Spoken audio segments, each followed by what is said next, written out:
बिस्मिल्लाहिर्रहमानिर्रहीम। Students, last lecture के अंदर हमने मैकेनिकल वेव्स की इकसाम डिस्कस की थी, लेकिन जो आज का लेक्चर है इसके अंदर हम पढ़ेंगे waves as carriers of energy. अब waves as carriers of energy का मतलब क्या है? कैरियर्स का मतलब है ले जाने वाला, ठीक है, और ऑफ एनर्जी, एनर्जी को मतलब आप यूँ कह सकते हैं कि वेव्स जो हैं, एज का मतलब होता है बतौर काम करना। अगर आप इसके मीनिंग की बात करें तो एज का मतलब है के तौर पे, ठीक है। तो आप कह सकते हैं waves as carriers of energy, कि वेव्स जो हैं वो काम करती हैं कुछ इस तरह। किस तरह? कैरियर्स ऑफ एनर्जी, एनर्जी को ले जाने का मतलब। इसको आम लफ्ज़ों में हम यूँ कह सकते हैं कि वेव्स एक जगह से दूसरी जगह एनर्जी मुंतकिल करती हैं। कैसे मुंतकिल करती हैं? जैसे सिंपल सी एग्जांपल है कि एक पतंग है जी, ठीक है। आप देखते हैं लोग पतंग उड़ा रहे होते हैं, एक रस्सी लगी होती है। अब देखो भाई वहाँ पे मूव कर रहा होता है, वो अप एंड डाउन मूव करता है। क्यों मूव करता है? उसके अंदर एनर्जी होती है। अब सवाल ये पैदा होता है कि वो एनर्जी आती कहाँ से? भाई वो एनर्जी हमारे मसल्स की एनर्जी होती है। कैसे? जब हम रस्सी को ऐसे झरक देते हैं तो बेसिकली हम क्या कर रहे होते हैं कि रस्सी के अंदर अपने मसल्स की एनर्जी जो है वो मुंतकिल कर रहे होते हैं। यानी कि अब देखो ना, मिसाल के तौर पे कोई भी आप वर्क करते हो, जब आप काफ़ी देर वर्क करते रहते हो तो क्या होता है? आप थक जाते हैं। इसका मतलब ये हुआ कि आपकी एनर्जी क्या हो जाती है? कम हो जाती है। जब आप रस्सी को मुसलसल झरक देते रहेंगे तो क्या हो रहा होगा कि आपके मसल्स की एनर्जी जो है वो रस्सी के अंदर मुंतकिल हो रही होगी। अब रस्सी के अंदर वेव्स हैं, अब वेव्स क्या करेंगी? आपके हाथ से लेके पतंग तक जाएंगी, तो क्या होगा? फिर पतंग भी मूव करना स्टार्ट कर देगा। इसका मतलब उसके अंदर भी एनर्जी आ गई। वो एनर्जी कहाँ से आई? आपके हाथ से वो मुंतकिल हुई, आपके मसल्स की एनर्जी रस्सी के अंदर मुंतकिल हुई। फिर रस्सी के अंदर जो वेव्स पैदा हो रही थी, वो वेव्स उस एनर्जी को आपके हाथ से उस पतंग तक लेके जाती हैं, ठीक है जी। तो यहाँ पे आप देख सकते हैं आपकी टेक्स्ट बुक के अंदर ये उसने एक्टिविटी भी एक बताई हुई है 10.3 जी। तो टॉपिक देखें, waves as carriers of energy. यहाँ पे उसने लिखा है energy can be transferred from one place to another through waves, की एनर्जी एक जगह से दूसरी जगह वेव की फॉर्म में मुंतकिल की जा सकती है। फॉर एग्जांपल, मिसाल के तौर पे, when we shake the stretch string up and down, कि जब हम एक तनी हुई रस्सी को अप एंड डाउन जो है वो शेक करते हैं, we provide our muscular energy to the string. तो हम क्या कर रहे होते हैं? अपने मसल की एनर्जी जो है उस रस्सी को मुंतकिल कर रहे होते हैं। एज ए रिजल्ट, नतीजे के तौर पे क्या होता है? A set of waves can be seen, के वेव्स का एक सेट जो है वो देखा जा सकता है ट्रेवलिंग अलोंग द स्ट्रिंग, जो कि रस्सी के अलोंग जो है वो मूव कर रहा होगा। जैसे रस्सी होगी वैसे जो है वो वेव्स जो हैं वो मूव कर रही होंगी। The vibrating force from the hand disturbs the particle of the string and sets them in motion. जब हम रस्सी को झरक देते हैं ना, तो क्या करते हैं कि हमारा जो हाथ होगा, हम अपने हाथ के ज़रिए फोर्स लगाते हैं रस्सी के ऊपर और रस्सी के पार्टिकल्स को डिस्टर्ब कर देते हैं कुछ इस तरह कि वो पार्टिकल अपनी मेन पोजीशन के आगे पीछे जो है वो मूव करने लगते हैं। यानी कि रस्सी के अंदर क्या पैदा हो जाती हैं? वेव्स पैदा हो जाती हैं, ठीक है जी। These particles then transfer their energy to adjacent particle in the string। अब क्या होगा कि आप देखेंगे रस्सी के अंदर इस तरह की वेव्स पैदा हो रही होंगी। हम क्या करते हैं कि जब हम उस रस्सी को झरक देंगे तो अपने मसल्स की एनर्जी जो है वो पहली वेव को जो है वो मुंतकिल करते हैं। पहले पार्टिकल्स को, जो कि रस्सी के पार्टिकल हैं, उनमें से पहले पार्टिकल को हम एनर्जी मुंतकिल करते हैं। अब जब ये पार्टिकल मूव करता है तो ये अपनी एनर्जी अगले पार्टिकल को शिफ्ट कर देता है, ठीक है। दूसरा पार्टिकल जो है वो तीसरे पार्टिकल को एनर्जी मुंतकिल कर देता है, तीसरा जो है वो चौथे को मुंतकिल कर देता है। एडजेसेंट का मतलब होता है साथ साथ वाले, ठीक है। तो एक पार्टिकल को हम एनर्जी देते हैं, वो दूसरे पार्टिकल को एनर्जी मुंतकिल कर देता है, दूसरा तीसरे को। इस तरह एनर्जी एक जगह से दूसरी जगह जो है वो पहुंचाई जाती है। Energy is thus transferred from one place to of the medium to other in the form of wave. तो हम कह सकते हैं कि ये जो एनर्जी है ये ट्रांसफ़र होती है किसी मीडियम के अंदर एक जगह से दूसरी जगह। जैसे रस्सी एक मीडियम है, इस एंड से लेके उस एंड तक जो है वो रस्सी एनर्जी को मुंतकिल करती है। तो रस्सी जो है ये एक मीडियम है।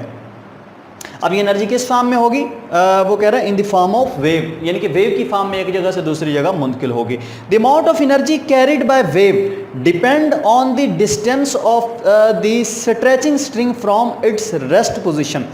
अब वो कह रहा है कि इस वेव के अंदर कितनी एनर्जी एक जगह से मुंतकिल होगी, वो डिपेंड करेगा उन पार्टिकल की डिस्टरबेंस पे। अगर आप रस्सी को थोड़ा थोड़ा मूव करवाओगे तो रस्सी के अंदर थोड़ी थोड़ी वेव्स पैदा होंगी और एनर्जी भी वो बहुत कम लेके जाएंगी। लेकिन अगर आप रस्सी को ऐसे ज़्यादा मूव करवाओगे, यानी कि पार्टिकल की डिस्प्लेसमेंट मेन पोजीशन से ज़्यादा कर दोगे, ठीक है, तो उस वक्त फिर एनर्जी की मिकदार जो कि मुंतकिल होगी वो भी क्या होगी, ज़्यादा होगी।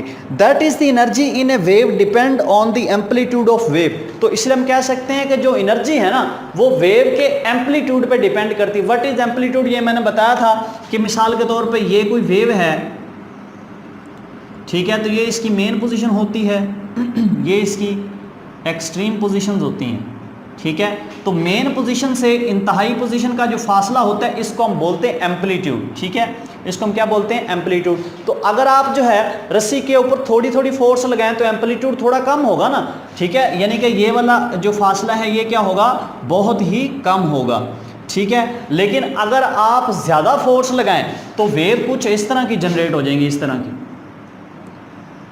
अब देखो वेव्स बड़ी बड़ी हैं तो जाहिर है ये वाला फासला भी क्या हो जाएगा, बढ़ जाएगा और ज़्यादा एनर्जी मुंतकिल होगी। तो इसलिए हम कह सकते हैं कि जितना ज़्यादा एम्पलीट्यूड होगा उतनी ज़्यादा एनर्जी जो है वो मुंतकिल होगी। तो आप जो है आम लफ्ज़ों में ये कह सकते हैं कि एनर्जी जो है वो एम्पलीट्यूड पे डिपेंड करेगी, किसके एम्पलीट्यूड पे, वेव के एम्पलीट्यूड पे, ठीक है जी। If we shake the string faster, कि अगर हम रस्सी को ज़्यादा तेज़ी से जो है शेक करें, वी गिव मोर एनर्जी पर सेकंड टू प्रोड्यूस वेव। इसलिए हम एक सेकंड के अंदर, उस वक्त क्या होगा कि हम एक सेकंड के अंदर जो है वो बहुत ज़्यादा एनर्जी मुंतकिल कर रहे होते हैं जब हम रस्सी को ज़्यादा जो है तेज़ी से शेक करते हैं। अब इससे जो वेव पैदा होंगी जाहिर है उनकी फ्रीक्वेंसी भी क्या होगी, ज़्यादा होगी। And the wave deliver more energy पर सेकंड। तो एनर्जी जो वेव हैं वो एक सेकंड के अंदर ज़्यादा एनर्जी एक जगह से दूसरी जगह मुंतकिल करेंगी to the particle of the string as moved forward. जैसे ये वेव जो है वो आगे की जाना मूव करेंगी तो वो वेव जो है वो पार्टिकल को एनर्जी जो है वो बहुत ज़्यादा मुंतकिल करेंगी।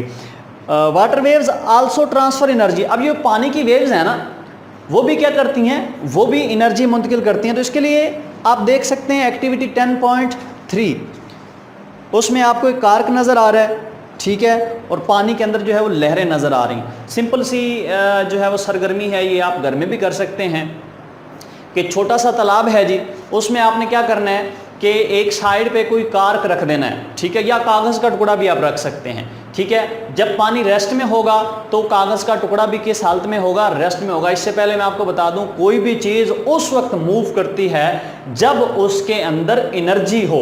अगर उसके अंदर एनर्जी नहीं होगी तो वो चीज़ जो है वो मूव नहीं करेगी। तो कोई भी चीज़ अगर मूव कर रही हो तो आपने समझ जाना है कि भाई इस चीज़ के अंदर क्या मौजूद है, एनर्जी मौजूद है। अब मिसाल के तौर पर ये जो मैं आपको एक्टिविटी बता रहा हूँ कि एक तालाब है जी, ठीक है, उसके अंदर पानी है। आपने क्या काम करना है कि उस तालाब के एक कॉर्नर पे पानी के अंदर जो है या तो कागज़ का टुकड़ा रख देना है या कोई कार्क रख देना है, ठीक है। अब आपने क्या काम करना है, आपने उस पानी के अंदर वेव पैदा करवानी है। वेव मुख्तलिफ तरीके हैं उसके पैदा करवाने के, ठीक है। आप पानी के अंदर एक पत्थर का टुकड़ा गिरा दें तो भी वेव पैदा हो जाएगी। अब जैसे ही पत्थर का टुकड़ा पानी के अंदर गिरेगा तो आप देखेंगे कि उस पत्थर जहाँ पे गिरता है उधर से वेव जनरेट होना स्टार्ट हो जाती हैं जो कि तमाम अतराफ में फैलती हैं। तो पानी के अंदर कह सकते हैं कि आप वेव जनरेट करवा लेंगे। जैसे ही वो वेव्स उस कार्क तक पहुँचेंगी जो कि आपने पानी के अंदर रखा होगा तो वो कार क्या करने लग जाएगा, वो मोशन में आ जाएगा, यानी कि वो मूव करेगा। अब हम कह सकते हैं भी कार के अंदर एनर्जी आ गई। अब ये एनर्जी कहाँ से आई, ठीक है, ये एनर्जी हमारे मसल की एनर्जी वहाँ तक पहुँची। कैसे? अब देखो सबसे पहले ये एनर्जी हमारे मसल्स के अंदर थी, हमने पत्थर को वो एनर्जी मुंतकिल कर दी, यानी कि पत्थर को हमने ऐसे मूव करवाया, फेंका।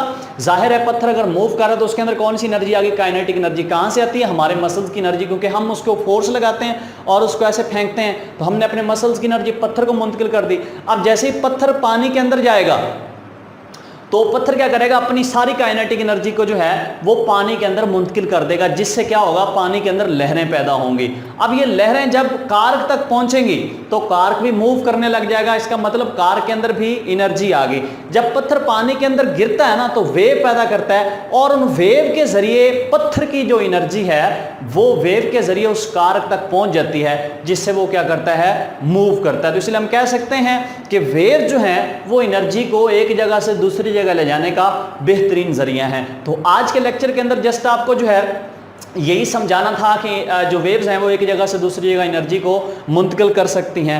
नेक्स्ट लेक्चर के अंदर इंशाल्लाह हमने वेवलेंथ, फ्रीक्वेंसी और वेलोसिटी का रिलेशन पढ़ना है, जो कि बहुत अहम है।